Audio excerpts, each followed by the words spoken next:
Okay, तो ट्रांसपोजोन और jumping gene और मोबाइल जीन जो हमारा ये टॉपिक है, ये टॉपिक आपका इसी chapter molecular basis of inheritance chapter के अंदर आता है। और ट्रांसपोजोन को हम जंपिंग जीन्स, मोबाइल जीन्स भी कहते हैं। ठीक है, तो ये जो जीन्स होते हैं ये आपकी क्रोमोसोम के अंदर कहीं भी पोजीशन चेंज करते हैं, ये जंप करते हैं, एक पोजीशन से दूसरी पोजीशन में जंप करते रहते हैं ये। तो इसको हम डिटेल में समझने की कोशिश करते हैं, और ये बायोटेक्नोलॉजी चैप्टर के अंदर भी आपको आएगा। वहाँ पे एज ए क्लोनिंग वेक्टर हम इसका इस्तेमाल करते हैं ट्रांसपोजोन्स का। तो transposons are the specific DNA sequence that move within और बिटवीन द क्रोमोसोम। यस, बिल्कुल सही है। ये ऐसी जीन्स होते हैं आपके क्रोमोसोम के अंदर जो एक जगह से दूसरी जगह पे जंप करते रहते हैं। और अगर ये बी ऑप्शन देखें तो बी ऑप्शन में ये लिखा है कि अगर ये ये नेबरिंग जीन्स को अपने इसके जो सराउंडिंग में जो जीन्स होते हैं ये उनकी एक्सप्रेशन को भी चेंज कर सकते हैं, अगर ये रेगुलेटरी जीन की तरह काम करेंगे तो। अगर ये रेगुलेटरी जीन की तरह काम करते हैं तो आप समझ लीजिए ये दूसरे जीन्स के एक्सप्रेशन को भी रोक सकते हैं। ठीक है, और ये किन किन ऑर्गेनिज्म में मिलते हैं? Corn, fruit flies, human. बिल्कुल सही बात है, ये इन सभी ऑर्गेनिज्म के अंदर मिलते हैं। तो इसका आंसर जो बच्चों दिया गया है वो है डी आंसर। अब इसको हम थोड़ा और डिटेल में समझने की कोशिश करते हैं। मैं इसकी फुल फ्लैज आपको एक्सप्लेनेशन दूंगा जिसकी ट्रांसपोजोन्स की। तो इसका आंसर डी है बच्चों। अब हम ये डिटेल में समझने की कोशिश करेंगे कि वाई डी इज आंसर, और पूरे टॉपिक हम डिटेल में पढ़ेंगे। We are explaining this question. सबसे पहली बात यह है कि transposons are the mobile genomic sequence found in all organism. Found in all organism, देखिए हमारे अंदर, ह्यूमंस के अंदर भी होती है ये। ठीक है, इनके नाम क्या है? जंपिंग जीन्स है, मोबाइल जीन्स है, ये सब इनके नाम है। Got it?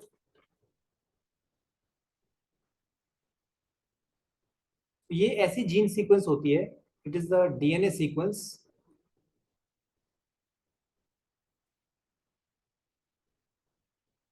that can that can move around within genome,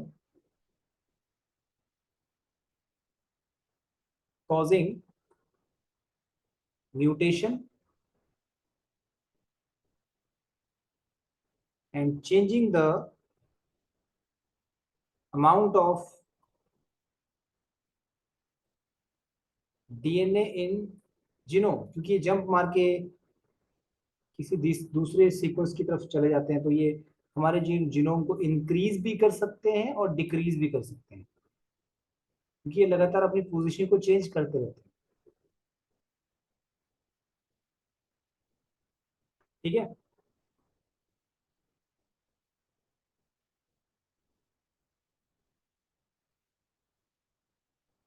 आगे बस में।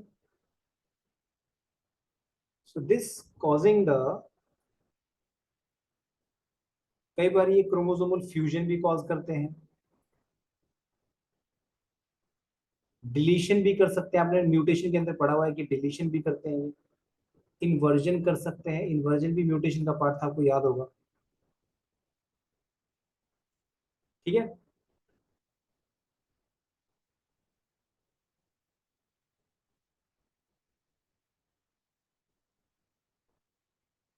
सो बेसिकली ये हमारे अंदर एक तरह से देखा जाए तो वेरिएशन प्रोड्यूस करते हैं, वेरिएशन भी प्रोड्यूस कर सकते हैं, क्योंकि ट्रांसपोजोन एक रेपिटेटिव डीएनए का ही पार्ट होता है। It is a part of repetitive DNA. जैसे हम अगर ह्यूमन की बात करें तो हमारे अंदर हमारे ये रेपिटेटिव डीएनए का पार्ट होता है। ठीक है, बट अभी मैं आपको इस तरफ नहीं लेके जाऊंगा। मैं आपको अभी क्या लेके जाऊंगा, कुछ ऐसे further more further more most transposons, कुछ ट्रांसपोजोन्स क्या होते हैं, थोड़ी देर के बाद डोरमेंट हो जाते हैं, इनएक्टिव हो जाते हैं। dormant and stop migrating over the time.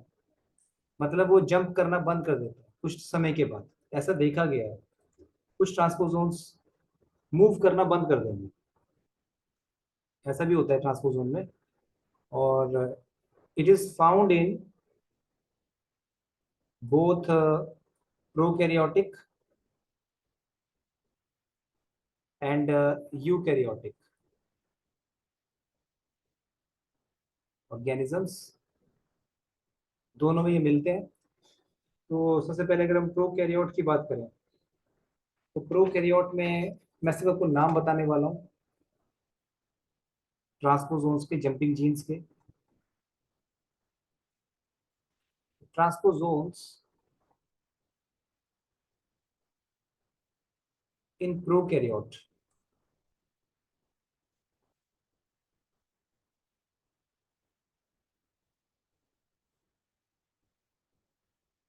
Insertion sequence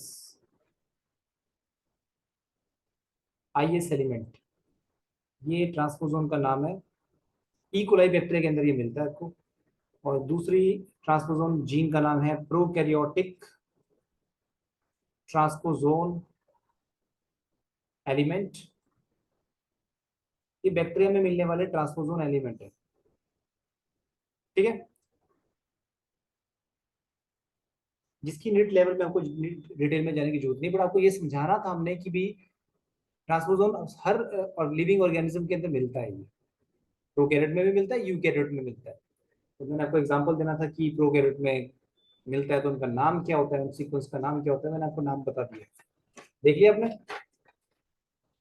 I hope आपने ये लिख लिया होगा बच्चों। डन। Yes sir. अब देखिए, अब आप मेरी बात ध्यान से सुनिए। अब यूकैरियोट्स की बात करते हैं। Let's talk about eukaryotes now. तो यूकैरियोट्स में सबसे पहले हम अपनी बात करेंगे, ह्यूमन बींग्स की बात करता हूँ मैं। तो ट्रांसपोजोन्स जो ह्यूमन बींग्स में मिलते हैं, यस हमारे अंदर भी मिलते हैं। तो transposon in human are part of repetitive DNA. They are the part of repetitive DNA. They are the part of repetitive DNA interspersed in entire human genome. पूरे ह्यूमन जीनोम में फैली हुई है, रुक रुक के इसकी सीक्वेंस रुक रुक के होती है। रेपिटेटिव डीएनए का पार्ट होता है ट्रांसपोजोन। रेपिटेटिव डीएनए आपको पता है, जिसके अंदर आपने सैटेलाइट डीएनए भी पढ़ा था, ठीक है। तो ये दो तरह का होता है, they are of two types.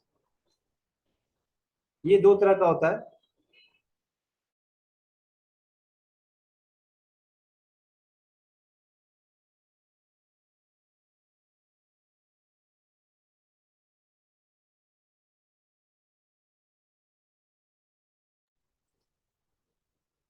तो they are of two types. एक आपका है sine short interspersed element.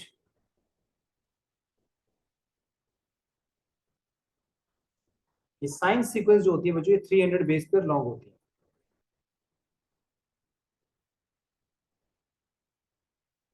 And it may be present 5 lakh times in human genome, ठीक है। देन हमारे अंदर जो सेकेंड सीक्वेंस होती है उसका नाम होता है line, long इंटरस्पर्स्ड element.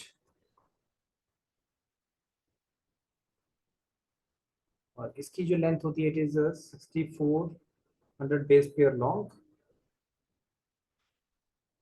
Present 1 lakh time. तो फर्स्ट ऑफ ऑल आप इसको नोट कीजिए।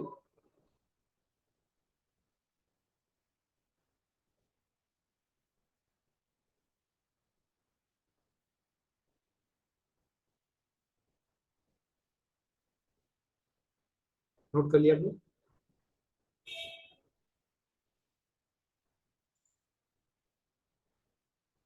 डन, ये बच्चों नोट हो गया आपको? Yes sir. हमारे अंदर जो ये सीक्वेंस होती है लाइन और साइन, ये बहुत बड़ा पार्ट बनाती है हमारे ट्रांसपोजोन का। तो आप एक चीज ये याद रखिए कि जो लाइन और साइन, ट्रांसपोजोन की सिग्निफिकेंस हमारी बॉडी में है क्या। तो ये आपको हमेशा एक बात याद रखनी है,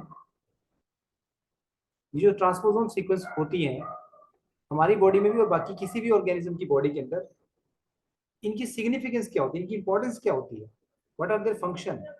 it may change the structural and functional character of genome by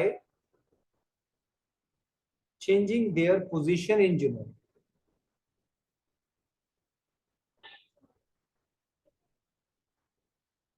क्योंकि ये पोजीशन को ही चेंज कर देते हैं ना,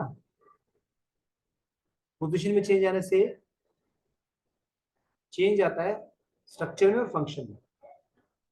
आपने देखा कि ट्रांसपोजेबल एलिमेंट म्यूटेशन के तौर पे भी काम करता है। इसकी सिग्निफिकेंस क्या है? It may cause mutation,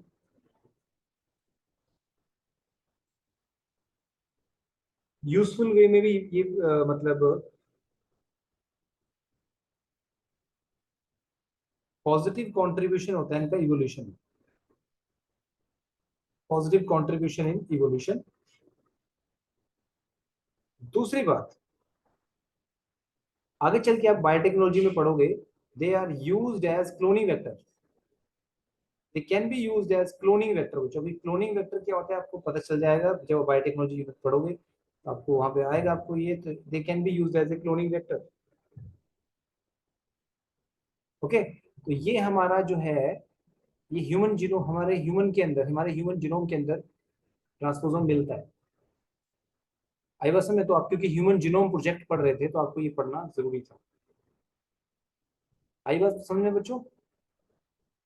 but ये पूरा टॉपिक जो हमने, जो हम पढ़ते हैं ना, इसमें सबसे इंपॉर्टेंट जो ट्रांसपोजोन की डिस्कवरी जहां से हुई थी, जिस साइंटिस्ट ने ट्रांसपोजोन को डिस्कवर किया था, अब सबसे इंपॉर्टेंट, अब एग्जांपल नंबर 2 यूकैरियोट में आएगा ये, और वो आएगा मेज के अंदर। इन मेज सबसे पहले मेज में डिस्कवरी की गई थी ट्रांसपोजोन्स की, और उस साइंटिस्ट का नाम था बारबारा मैकलिंटॉक।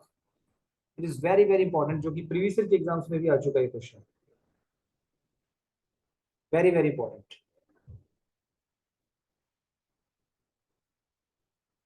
और इसके लिए उनको नोबेल प्राइज भी मिला था, she got the Nobel prize.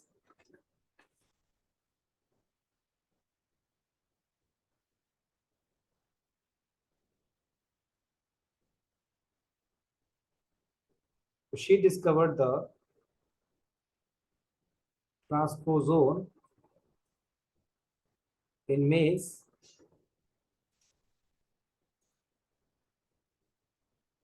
in 1940, and then Nobel prize उनको मिला है 1983 के अंदर। आई थिंक इतना ही, यही डेट है एग्जैक्ट, यही डेट है यस। नोबेल प्राइज उनको 1983 के अंदर मिला है।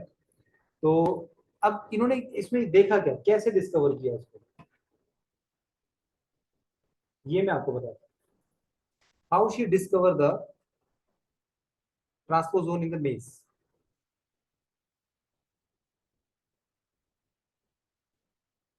Barbara found that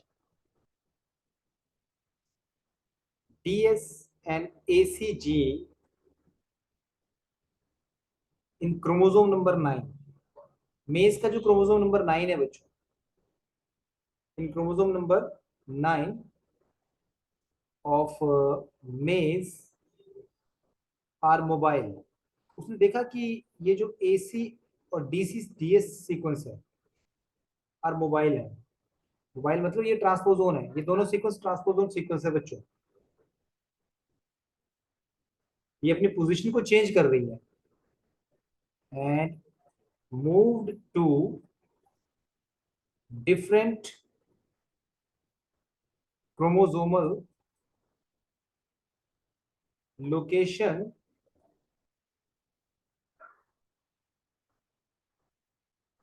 क्रोमोसोम के अंदर अपनी पोजीशन को लगातार चेंज कर रही है, जिसकी वजह से विच रिजल्ट इन कैर्नल फिनोटाइप। आपको याद है बच्चों, आपने देखा होगा कुछ मेज ऐसी होती हैं जिनकी कलर्स अलग अलग किस्म के होते हैं, मल्टी कलर्ड मेज होती है कुछ।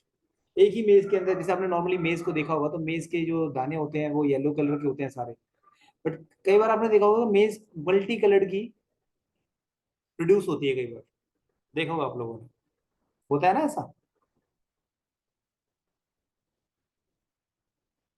तो ये उसके बारे में आप सुन रहे हैं ना मेरी बात को, मैं क्या बोल रहा हूँ।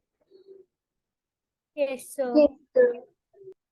हाँ तो देखिए, आप पहले इसको नोट कर लीजिए प्लीज, फिर हम आगे बढ़ रहे हैं।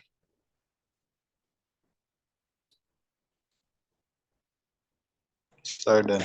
डन हो गया, चलिए अच्छी बात है।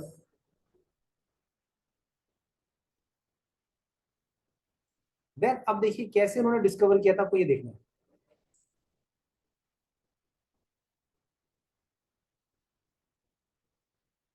देखिए नॉर्मली जो कैरल मेज में बनता था, जो बारबारा मैकलिंटॉक ने स्टडी किया था, वो पर्पल कलर का था बच्चों। कैसे कलर का था? पर्पल कलर का था। तो ये कैसे बनता है, देखिए ध्यान से देखिएगा आप।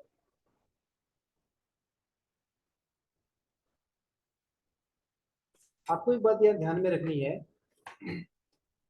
इससे पहले कि मैं डायग्राम पढ़े, ये जो अपने एसी और डीसी और एसी सीक्वेंस आपने देख के लिखी यहाँ पे, ये डीसी और एसी सीक्वेंस के बारे में आपको एक चीज जाननी है। ये जो डीएस एलिमेंट है is activated by it is activated by AC and, मतलब इसको एक्टिवेट कौन करता है, एसी सीक्वेंस एक्टिवेट करता है इसको। एंड ऑन एक्टिवेशन, और जैसे ये सीक्वेंस एक्टिवेट हो जाती है, on activation it serve as site provider for breakage in chromosome.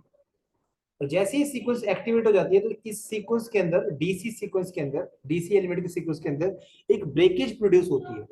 क्योंकि देखो बच्चों, ये जो हम बोल रहे हैं जंपिंग जीन, जो हम बार बार बोल रहे हैं कि ये जंप करते हैं, तो जंप करते कैसे हैं? जंप करने के लिए इनको डीएनए से अलग होना पड़ेगा। तो ये जो डीएस एलिमेंट है, ये वही जंपिंग जीन का पार्ट है जो अलग होता है एक्चुअली। ये जंप करता है एक्चुअली, और ये जंप तभी करेगा जब एसी सीक्वेंस एक्टिवेट होगा। बिना एसी सीक्वेंस के ये जंप नहीं कर पाएगा। मेरी बात सुन रही हो? बात को ध्यान से सुन रहे हो कि नहीं सुन रहे हो? Yes sir. हाँ, एसी जो एसी सीक्वेंस है वो अपने आप जंप कर सकता है। AC can move autonomously, it can move autonomously, while ds can move ds can move only in presence of AC sequence. ये AC सीक्वेंस की प्रेजेंस में ही मूव कर सकता है। प्लीज ये सबसे की पॉइंट है इस टॉपिक का, ध्यान से सुनना आप। सुन लिया आपने? Yes sir. तो आइए अब हम ये जानते हैं कि कैसे ये मेज के कैरनल्स का कलर चेंज करता है। ये ट्रांसपोजोन के जंप करने से कैसे मेज का कलर चेंज होता है, आइए इसको जानते हैं। आपने ये लिख लिया? Done. Yes sir. Okay. Sir एक बार सर नोट करना।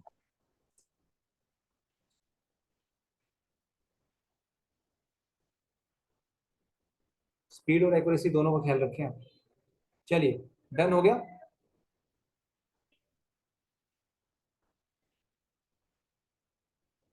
ओके। यस। अब देखिए ये पर्पल कलर का कर्नल है और आपका ये जो डायग्राम है, ये जब बारबरा मैकलिंटॉक इस पर रिसर्च करी तो ये पर्पल कलर का जो कर्नल है ये वाइल्ड टाइप है। मान लीजिए ये वाइल्ड टाइप का कर्नल है जिसका नेचुरल कलर पर्पल कलर का कर्नल है इस मेज के अंदर। और यहाँ पर आप देख सकते हैं कि ये जो सीक्वेंस यहाँ पे मौजूद है ये है AC सीक्वेंस। और इधर हमारी जो सीक्वेंस है इसका नाम है DS सीक्वेंस। इसको हम ऐसे DS लिख लेते हैं, DS सीक्वेंस। और इधर जो हमारी ये सीक्वेंस है ये हमारी है C जीन है। और मान लीजिए ये C जीन जो है क्या प्रोड्यूस करता है, तो नॉर्मल C जीन क्या प्रोड्यूस करता है बच्चों, express to produce purple pigment. और आपका जो मेज का ग्रेन है ना, आपको पता है मेज का जो ग्रेन है अपना, ये किस कलर का बनेगा, पर्पल कलर का ग्रेन बनेगा ये। तो आपका पर्पल कलर का जो ग्रेन है वो बन के तैयार हो जाएगा। नॉर्मली ऐसा होता है, ठीक है। अभी जंपिंग जीन से जंप नहीं किया, देखो अभी ये अपनी पोजीशन पे ही कायम है, देख रहे हैं ना बच्चों आप? ये आपका DNA और ये जीन्स है। तो AC और DS सीक्वेंस क्या है, ट्रांसपोजोन का एग्जांपल है बच्चों। पर्पल जी पर्पल किस्म कलर का जो ग्रेन है वो ऐसे बनता है। बना लिया अपने डायग्राम को, जल्दी बताइए। yes sir, ठीक है। तो जब वो ये आपको ये पता होना चाहिए कौन सा क्रोमोसोम था, क्रोमोसोम नंबर 9 पे वो रिसर्च कर रही थी, उसने उसको बाय चांस ये जीन उसने ऑब्जर्व किए ये। अब देखिए सेकंड केस में क्या किया, सेकंड केस में उसने क्या देखा कि कलरलेस कैरनल जो होते हैं, जो मेज के कैरनल कलरलेस बनते हैं, कलरलेस बनते हैं, तो उनमें उनमें क्या होता है कि जंपिंग जीन्स जंप करते हैं और नॉर्मल जीन के एक्सप्रेशन को सप्रेस कर देते हैं। कैसे, आइए जानते हैं। तो ये AC सीक्वेंस है। AC सीक्वेंस की प्रेजेंस में मैंने आपको बताया कि DS सीक्वेंस काम कर सकती है और जंप कर सकती है। तो ये हमारे DS सीक्वेंस है, ठीक है। और जैसे कि अभी हमने पढ़ा कि ये हमारा ऊपर जो जीन है ये हमारा C जीन है, ठीक है। अब होगा क्या,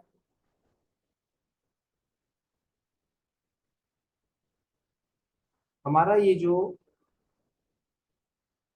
DS सीक्वेंस है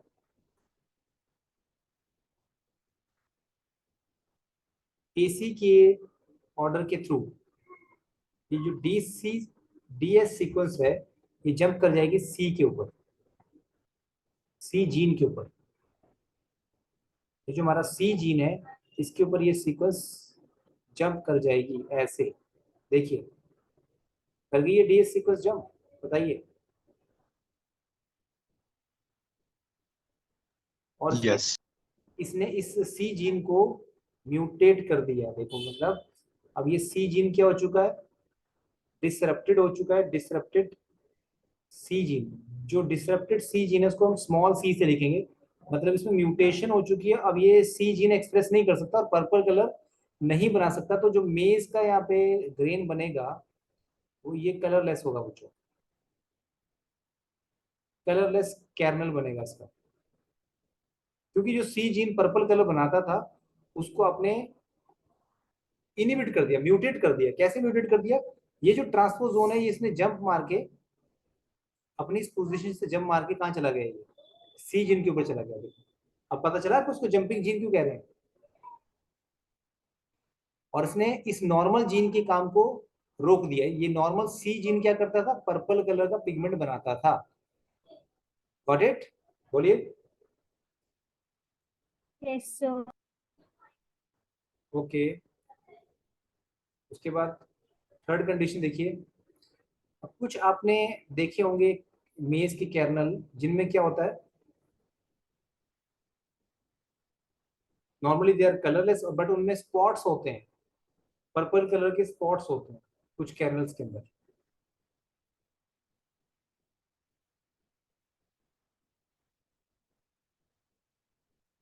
जैसे कि आपने देख लिया अभी कि जो आपका सी जीन था, उसके ऊपर कौन सा एलिमेंट आ चुका है? डीसी, डीएस एलिमेंट आ चुका है।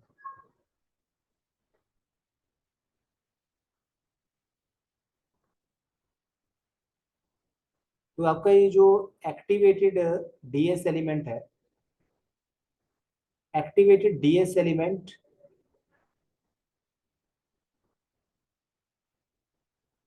move out of C gene in few cells। मेज ग्रेन की कुछ सेल्स में क्या होगा कि डीएस एलिमेंट है वो सी जीन के ऊपर से हट जाएगा ड्यूरिंग कैर्नल डेवलपमेंट। जिन जिन सेल से वो हट जाएगा ना, वहां वहां पे पर्पल कलर आ सकता है, मतलब रिवर्जन हो जाएगा, reversion of C gene into C gene, मतलब जो म्यूटेंट सी जीन था वो नॉर्मल जीन में कन्वर्ट हो जाएगा। देखो ऐसे, ये डीएस एलिमेंट है आपका, इसने सी जीन को कवर कर रखा था ना बच्चों,